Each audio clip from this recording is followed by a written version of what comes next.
Okay. Can you hear me? Very well. Mrs. Davis is correct.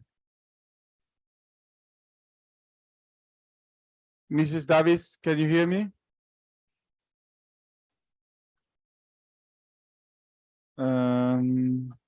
Then we have Disha Sharma. Can you hear me? Yes. Yeah, I can hear you. Maybe only Mrs. Davis. I have no feedback that if you can hear me well. Hello, Mrs. Davis? Yes, can you hear me? Yes, okay. Yes, I can hear you fine, thank you. Okay, very well, very well. So I think we can start, and Jose Donoso is about to join us. And this is the second session of the third edition of the Global Solar Council Virtual Forum, the annual forum of GSC that normally is virtual, I say, but we had the opportunity to have the pavilion, wind and solar pavilion, together with GWEC, and so we thought it was a good opportunity to have an hybrid event from the COP, from the blue zone of the COP, where we are having a lot of meetings with Minister of Energies and other key stakeholders to, let's say, transfer our recommendations. And this session is, we had this morning a session on rooftop projects, disability PV, residential, commercial, industrial, and we had also the pleasure to have with us CAN International, WWF, Greenpeace, and also we had a testimony of the Indian Greta. We talk about the engagement of youth, let me say, in solar. And we had, of course, an intervention from our friend of the Solar Energy Ukraine, that is directly from Ukraine, where a lot of bombs arrived even today, yesterday, and there are a lot of hospitals without electricity. And we discussed how to help them. And there is a banner outside in order to really provide help, but also a lot of large-scale project in Ukraine has been destroyed by the war as well. So the right starting from the war, and I connect with the energy crisis that the war has, let me say, made worse, because the energy crisis was already in place during the pandemic, etc. And the war has really amplified sharply this energy crisis. We have understood how the dependence from fossil fuel really create a lot of risks for many countries, for regions. I really recall a message, a sentence from one of the leaders of the DG Energy in the European Commission, saying even Europe became an island. Is really, we are isolated. We need to really take actions, because the scenarios with the war totally changed the way we need to think about the energy transition, and of course the need of accelerating the energy transition. So in this framework of accelerating the energy transition, trying to be concrete from COP as an industry association, we need to focus what action we can take anyway, talk about policies, talk about permitting, talk about investments, and in that sense we have with us a great panel, very complementary. Of course, we have Jose Donoso, which is the chairman of the Global Solar Council, and with us we have Ann Davis, CEO of Lysol BP, leading company worldwide in making large-scale projects, and also we thank, because also sponsor of this pavilion at COP in the Blue Zone. And we have Julia Sauder, Executive Director of the Long Duration Energy Storage Council. Actually, Julia is, and the Long Duration Council is really a partner now of Global Solar Council. We just signed an agreement yesterday together with the other association, GWEC, the Geothermal Association, the Hydrogen Association, the Green Hydrogen as well, of cooperation of these starting a global renewable alliance that will cooperate together. Thanks, Julia, to be with us. And we have Disha Sharma, Senior Program Manager of Clean Energy, Climate Solution and Networks of C40. And of course, it's very important how we know very well, we discussed it this morning, how really big cities can make the difference really in the energy transition. And so I'd like to start with a first round, let me say, of your opinion, how can really concretely can accelerate this transition, talking mainly with special focus on large scale project. At this morning we're focused on the small scale. Concretely, what is your view? What energy crisis has changed in our view? What is needed? I don't know if Julia want to start first, in this sense, and how important is storage, let me say, in this energy transition. Thank you, Gianni, and thank you to the Global Solar Council and GWEC, the Global Wind Energy Council. We're thrilled to be part of the Renewables Alliance, working together to really highlight we cannot meet our global net zero targets unless we work together and really amplify, the importance of our coalition so we can speed up. There's a couple of slides I just wanted to help set the stage with. To Gianni's point about energy security and just what's been happening in Ukraine and Europe and around the world, just the aftermath of as we transition from fossil fuels, how does this affect our global economy? So wanted to highlight the importance of, let me see if I can scroll this down a little bit. The energy transition is more about decarbonization. Energy security, affordability are essential. And just to point out, you brought up the European Union, the imports from Russia in 2021, 40% were gas, 20% oil, 46% coal. And it just really demonstrates how critically important solar and wind are to this transition. And if we were off fossil fuels today, we'd be in a much better place. And so also just want to highlight, as we're moving towards decarbonization, how important the power sector is, as well as the heat, but just the fact that we have to drop emissions tremendously, and we have to have solar and wind as part of the solution. So just pointing out the facts that we still rely too much on fossil fuels, and we're missing the tremendous benefits of solar. And just want to highlight, we've talked about this too, the flexibility that solar and wind can provide and how it is part of the energy security transition. And as we're looking about solar and PV and how this is really critical to the transition, you see, as we go to 2030, 2040, 2050, the, thousands of gigawatts globally that are needed to address climate change. And again, the benefits of working with long duration energy storage, solar and wind to provide you that flexibility that gives you the energy security. And then last point, I just wanted to show that because solar doesn't shine 24/7, the partnership with long duration energy storage can really make the benefits of solar last, daily, weekly, monthly, and seasonally. So again, really excited about the partnership that we're doing together and the importance of long duration energy storage to move forward. And one last thing, we were talking about the different roles that storage and solar can play, both grid services, both on rooftops, decentralized, central. There's just different ways that when we're looking at the security system of different economies, you're looking at different ways to optimize your existing infrastructure by using a pairing of solar and wind and storage, and how you can use different tools using power purchase agreements and different islands grids. And so I just think that working together to really bring all the benefits forward for renewable energy with long duration energy storage really does give you, all these different elements of energy security.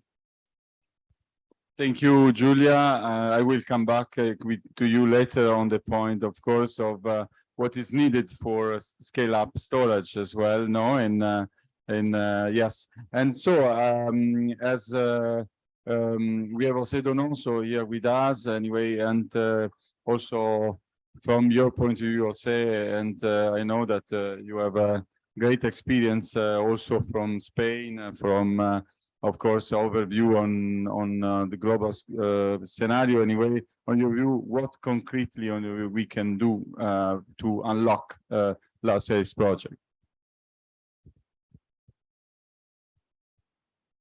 Good. Obviously, good question. What we can do? Many things. That means we need many things to go very quickly, very fast, or as minimum as fast we need. We are in this summit, COP27. That means 27 times the people has been meet to try to advance against the climate emergency. And one of the right answer in this sense is renewable energies, and in particular PV. 27 times, and still we are here. In one sense, it's positive, but in another sense, it's a little bit deceptional.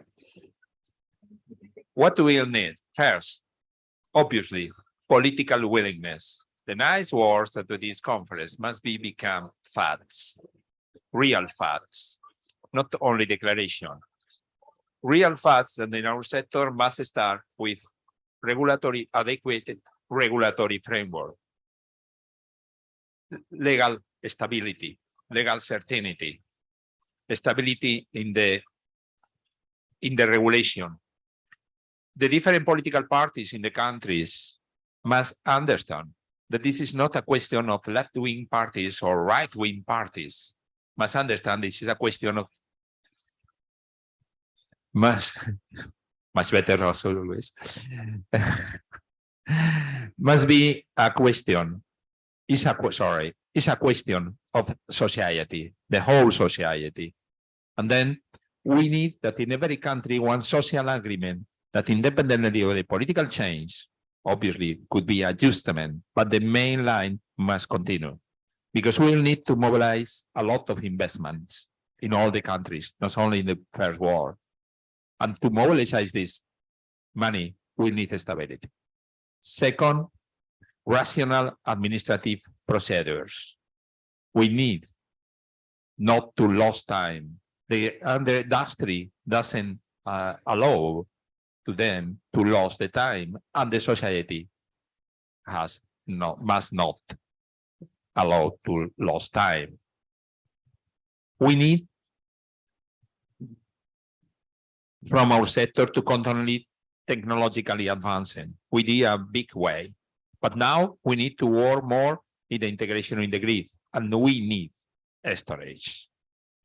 I repeat always that in my concept, I can understand more one PV plant without storage. For me, in the short future, storage in a PV plant will be so important as a panel, because we need to produce and to introduce electricity in the economy with the same quality and the same predictability that the former electricity technologies.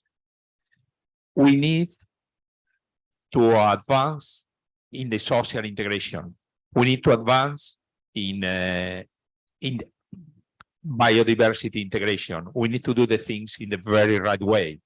We have received the land as a loan from the society to produce the electricity. Then we need to respect this land and to do that this land will be not a concern for the biodiversity, if not an opportunity by the biodiversity from the production of the electricity, but from the same place where we are producing the electricity. There are many challenges, and we need to go ahead with this challenge. Thank you very much, Jose. Indeed, political willingness you started is very important. Otherwise, of course, to have legislation that only for advertisement that cannot be applied concretely by companies is something we don't need. Political willingness and, of course, stability to attract investments And the point that Jose touched very well on the biodiversity, right? This morning, WWF was saying that we're lost for the energy production more than, say, 68% of our biodiversity. And it's very important that solar is really together with the people, with the society, to regenerate, let me say, the biodiversity that we need together, and the point of the integration to the grid, the storage, the predictability, as you said, you touched. So a very important point to which I'd like to, a leading company, which is online with us, like VP and Davis, CEO, I'd like, of course, to have your view in general on the topic and to maybe comment on this point that Jose just said, and also before Julia from the Solar Association. Anyway, what's your view, Annie? Thank you, Gianni. Can you hear me okay? Okay, try to talk. Yes, can you hear me? Good. Okay, great. Thank you very much. Thank you to Global Solar Council for hosting this. Oh gosh, I really wish I was with you there in Egypt right now. I'm actually a little bit injured and I'm homebound, unfortunately, but great to see some of you on the video. Incredibly important topic. Jose and Julia, you've already raised some really, really important points here. I mean, we've got politics, we've got war, we've got energy security, we've got the need to develop that energy in a responsible way with low carbon. I'm so pleased, Jose, you mentioned the concept of loaning land. You're absolutely right. I mean, solar loans land. It doesn't use land. It loans it, you know, to produce energy, and therefore the responsibility of protecting that land and biodiversity is incredibly important. So let me introduce myself. I'm Anne. I work for Lightsource BP. We're a global solar developer, hopefully doing our bit here to bring solar power to life and intergrids all around the world. We're in 18 countries spread from Americas through EMEA and Asia Pacific. And you know, we're a joint venture between Lightsource and BP, and growing rapidly year on year. One thing I would say about the sector right now, I mean, it's incredibly exciting. We hear like records year on year in terms of solar installed, whether it's on roofs or on land, every year a new record.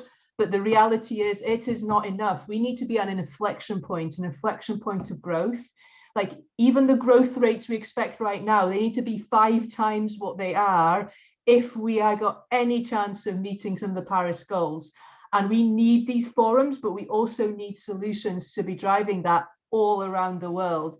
And you know, at Lightsource, we're being really audacious with our plans. We're hoping to develop 25 gigawatts by 2025 across the world of solar power, green electrons. But it's not easy, and we have challenges, and we have headwinds. We have headwinds in the supply chain, which we can manage, but also, you know, permitting, interconnection, integration of storage are also very, very important. So yes, we need volume. Volume is not optional if we're going to meet this, but it's also the how we build it, how we integrate with storage, how we integrate with wind, how we get better permitting processes, how we beat these interconnection queues. Everywhere around the world, I hear the same thing, interconnection queues, issues.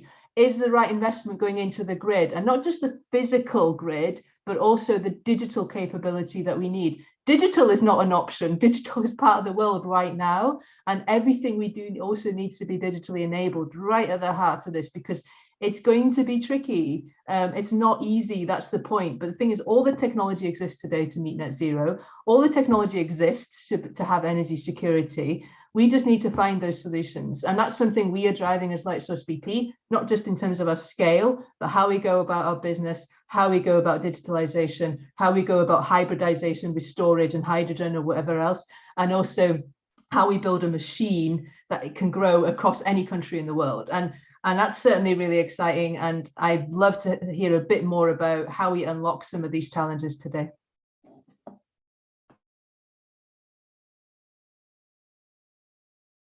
We do things is very important, and of course respecting nature, respecting biodiversity, and also taking care about quality, let me say, of installation, because we need to, of course, our sector need to be reliable so the quality is very important. And then it's a very important point of the digitalization. So not only physical connection, but digitalization, software, and really can help a lot anyway in a modern way, innovative way of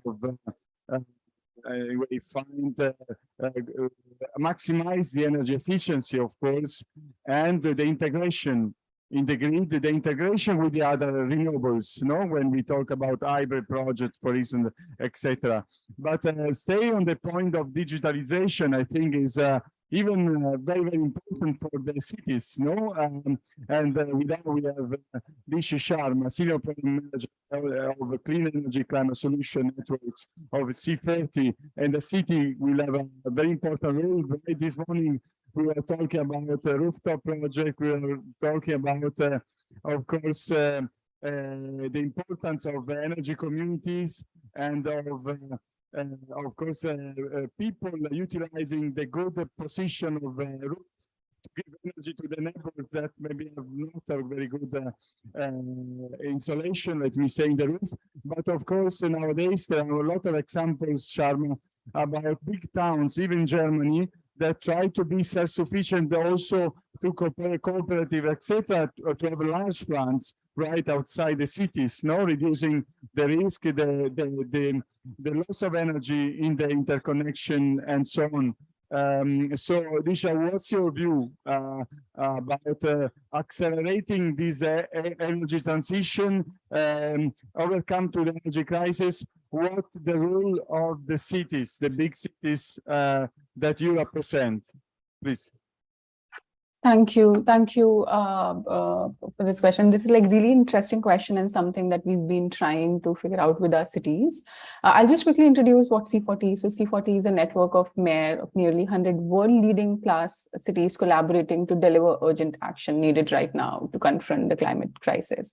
As I said, that we've already spoken about, my fellow panelists have already spoken about the need for solar and what role it plays. I'll quickly touch upon what cities can do and how the C40 cities are accelerating their actions, ramping up their actions, and supporting the national plans and policies and targets. Cities know that to power sustainable, equitable, and vibrant communities, they need to shift their energy systems. They need to have an energy system which is powered by renewables. One which create good jobs, improves health, and provide access to affordable energy and increase resilience. That is why mayors, such as mayors which are part of C40 Mayoral Committee on Green and Just Transitions, are requesting the national leaders and national governments to actually prioritize clean energy investment and look into sectors and invest in clean energy. Cities are central to energy systems of future, and as N talked about decarbonized, decentralized city systems, cities will be built on decentralized, decarbonized, and flexible energy sources where consumers can become producers, and sectors such as heating, transport, electricity are fully integrated into digital technologies. Cities, being the level of government that is closest to its citizens and understand the needs of the citizens, have the power to actually transition to clean energy and bring electricity to people who still lack access. At the UN High-Level Dialogue on Energy, about 15 C40 cities stepped up their ambition and committed to C40's Renewable Energy Accelerator by committing to the highest level of clean energy deployment, such as decarbonizing their electricity and decarbonizing their energy systems by 2035 and 2050, respectively. Their leadership will build more dynamic markets for renewable and prove that there is no space for fossil fuel in our futures. Cities' leadership show that they are the force that need to be present in the clean energy transition debate that we always have. The diverse list of signatories demonstrate that cities can rely on a wide range of solutions, actions, tools, and dispose them, such as procuring 100% municipal for 100% solar and renewable for their municipal operation, use incentives and regulations to power and catalyze the energy market, aggregate local demand and community energy projects to increase citizen partnerships. So very quickly, just talking about like the three key interventions that we would like to pitch on behalf of our cities is that there is no space for fossil fuel in our urban electricity, heating and cooling system. As a global community, too much impetus has been always on national leaders and national policies, but our failure to address our continued reliance on expensive coal, oil, and gas is actually fueling the energy prices and falling short of providing universal access to affordable and clean energy. Secondly, the transition to renewables will benefit local communities, build healthier cities and more equitable cities, creating millions of jobs, improving health, reducing air pollution. And lastly, just want to focus that cities hold the key to transition towards a decarbonized, decentralized, and digitalized energy systems. And they are doing their job. Mayors are doing their job by showcasing that science-based political leadership exists, but cities cannot do it again. We need other people to step up, other governments to step up, and only through collaboration between cities, national government, utilities, business, and stakeholders will we be able to build the resilient, clean and inclusive energy system of future. Thank you. And, indeed, as there is a political leadership willingness. I suppose that among the cities you deal with, of course, not everybody is the same level. No, there are the front runners, and how do you see this cooperation among cities in order to align and create homogeneity, let me say, in the approach? This is feasible in your effort. You see very difficult from your side anyway to bring all cities at the, let me say, similar level. What's your view? I wouldn't say that it is difficult, but yes, it's challenging because every city, like cities don't have that much control on the energy system. Cities always not have the regulatory power to control the energy systems, but cities can actually ramp up their actions in terms of doing what they can do within their city boundaries. So yes, we have cities which are part of our networks, which are part of our accelerators, which are a different level of integrating renewables and solar into their system. And through these networks and accelerators, which we have as part of C40, we try to provide safe space for cities to actually interact with each other, understand, learn from each other how a particular city has went about deploying solar on municipal building, what challenges they faced, what kind of financing was required.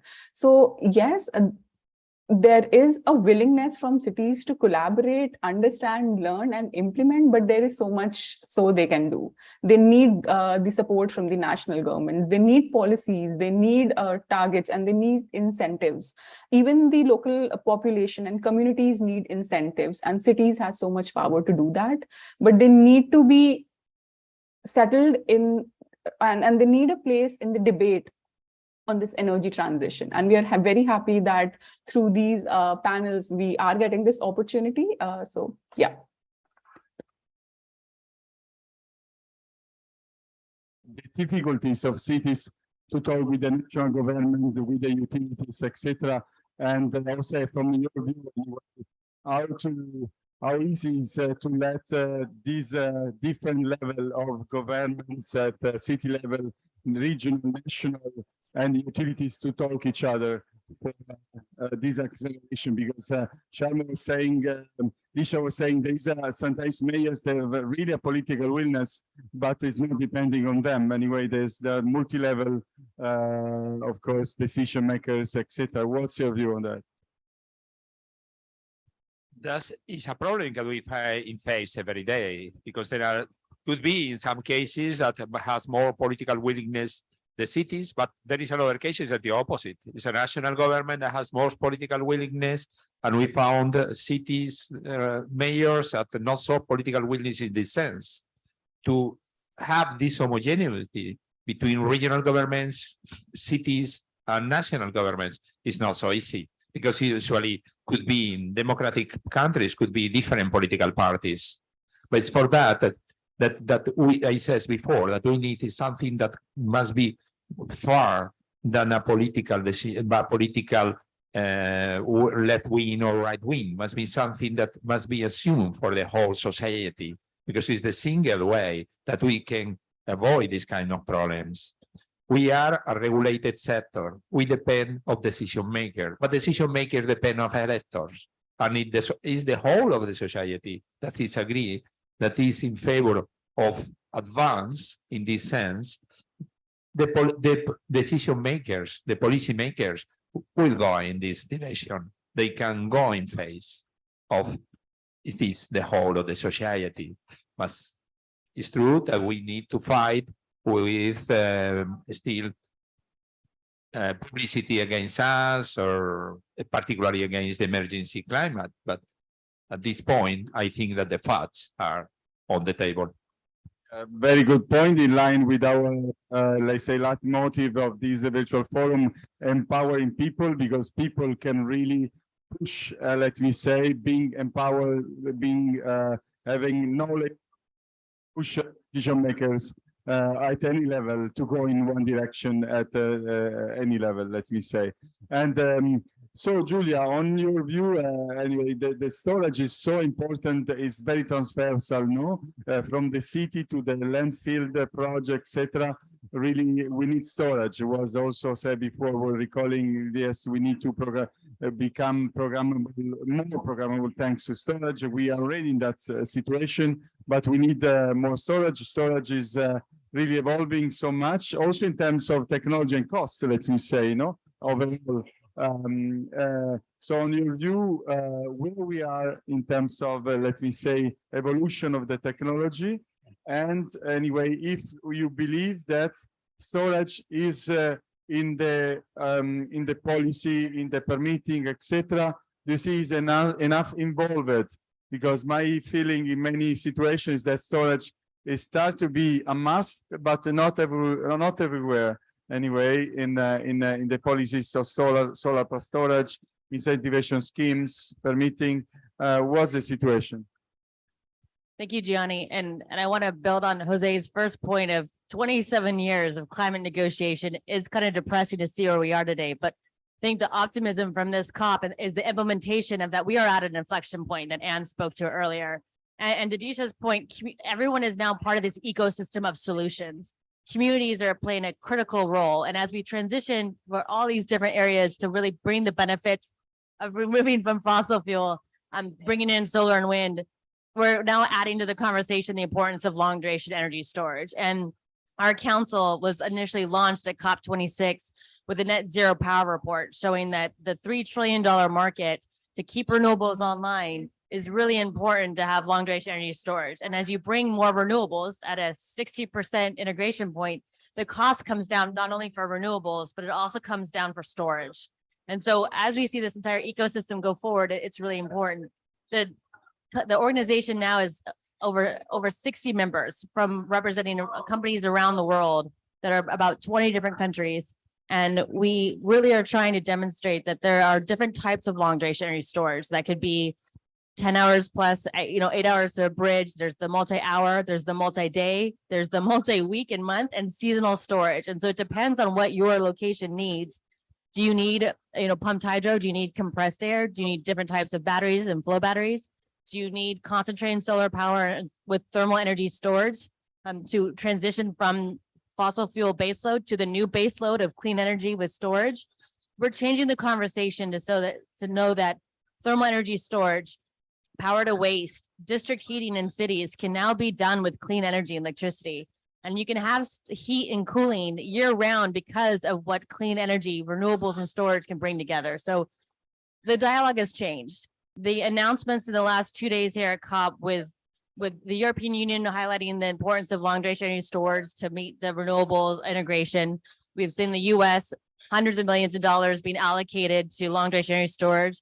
We've seen new procurement measures in Australia and Canada, and globally, the conversation now says that you need renewable energy and you need energy storage and long duration energy storage to make it work. So we're thrilled that the partnership is advanced, that the implementation is happening, and we have the financial support, the global political support, and local support.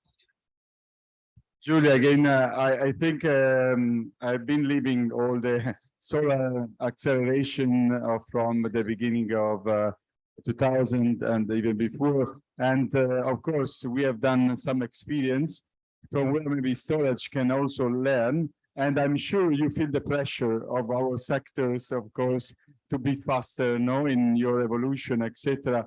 So you are doing, of course, having a global association now, it will be very important for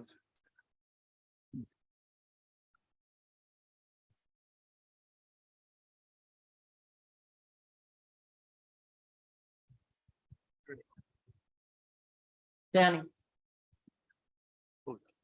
yes, maybe the battery is off. So, do you think, I'm curious, do you think that storage sector can be faster, much faster, build on our experience than us anyway, due to this pressure of the energy crisis, etc.? Do you think that this is possible? I think as you point out, there's so much leadership that's happening with wind and solar that we're learning from, and the trajectory that everyone points to of the solar cost curve dramatically dropping down, within a decade, we're seeing the same thing with storage. And so we like to say we're like the solar cost curve bringing down costs of long duration energy storage. So I think that helps this is that the partnership of working together, that we can really show that you can replace fossil fuels. You can do it today. Technologies are there. And I think as we implement more of this collaboration, we'll even expedite the price point and we'll bring more storage on quicker in the last 10 years. Thank you very much. I'd like to come back on the point with Anne Davis on also that was raised by Jose before WWF, the engagement of people, social acceptance, the link with the biodiversity, with nature, jobs creation. And there is, on your point of view anyway, or your experience of building project, how much you have been facing this aspect in the authorization process, and also if you can tell us some good experience that you had in your building project of engaging people, local communities in making projects. Okay, thank you for the question. And absolutely, I mean, the energy sector is the one sector you can say your stakeholders, the world, right? And whether it's the human right for people to have access to energy on its most fundamental form, and then responsibility to provide that energy in a way that's sustainable. And yes, that includes carbon, but it does also include how we use the natural resources around us. And obviously in solar, we use the sun, which, as long as that's coming up every day, we can produce electricity, but also the land beneath it. And that is an important part of our permitting process. And actually, sustainability is a value for our company. So the way we think about it is right from the start. We're an end-to-end solar company. So when we're thinking about a project, we're already thinking about the communities, the land, who's going to build the project? How does this society benefit from the presence of this project through the construction of the project, through the energization of the project, and then through the life of the project, which could be 30 to 40 years, and then at the end of the project and what happens there. And I do see often, and sometimes it's in media or social media, the land issue, I call it land issue, being used as a little bit of a political football at times, to say, oh, solar uses all this land. And number one, we don't use land, we lend land. Actually, that solar can prevent other development, because you can always remove solar in the future if you need to. But also, I think we just need a sense of perspective here. And, if I think about the UK, I'm sitting here in the UK right now, I'll pick that. So if you think about, if you take like the 1% of the land that you could use for solar, right now, it's only a tiny proportion of that land is being used. Actually, more land in the UK gets used for Christmas trees, growing Christmas trees, or golf courses, or airports, than is used for solar. So it's, when you put it in perspective, you think, why wouldn't we have more solar on the land? And we can multi-use land all around the world now. We have options for planting and grazing, and just releasing our sustainability report this week. I've got to plug that because it's so important, because how we go about our business and how we work with with the biodiversity of our sites is so important. And yes, does that help permitting process? Yes, but is that why we're doing it? No, we're doing it because it's important and because it's sustainable and it's a value, and we'll continue to do it all wherever we go. So so I think we need the push to make sure that we're held accountable, but companies need to be going above and beyond in this space. And I think that's what makes solar good for all seasons, in my view.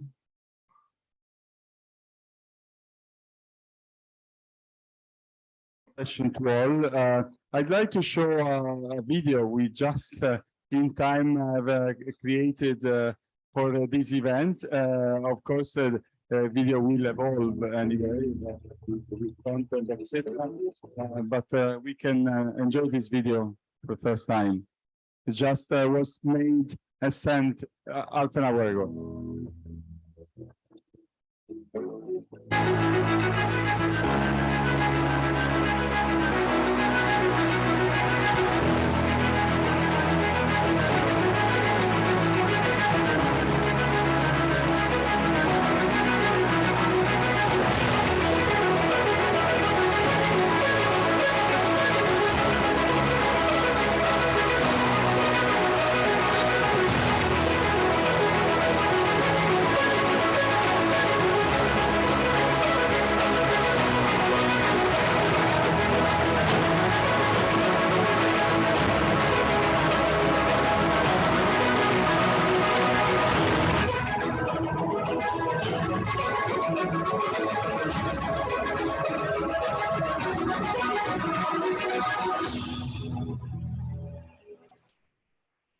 Yes, this video we have created for the virtual forum to, let me say, give a message, on connecting with our global campaign on empowering people, solar PV, engaging people. Solar, as you have seen from the video, has been existing for 5 billion of years, and solar energy has been available for when even the people were not in the earth, and already in the 1,800 more than almost 150 years ago, the solar cells were created.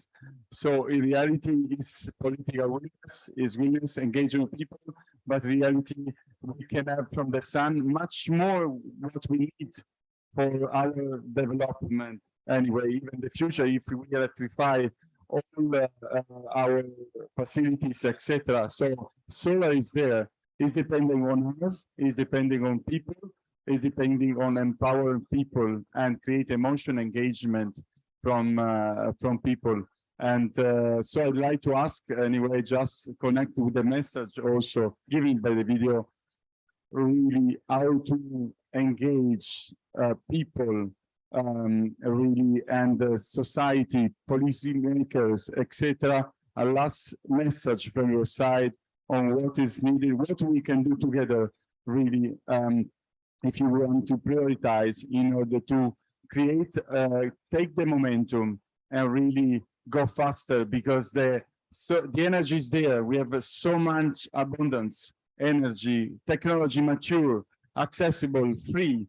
Anyway, it's not time anymore to spend, wait anyway anymore. People can take the leadership. So Julia, from a message from your side, really to our audience also online, and to encourage this engagement, empowerment of willingness.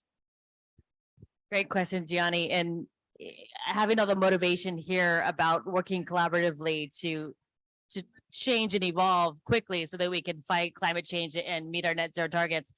I would say we have the resources, we have the people, the momentum. We just need to start acting. We have solar and wind, we have the technologies, we have long duration energy storage, we have this partnership. Let's really look at this and look at the entire ecosystem so we can pull these policies to spell out, these are the market conditions, these are the financial elements, these are the regulatory components, And these are the ways that we can produce mandates so that we can move forward on this. And I would say we need a carbon price.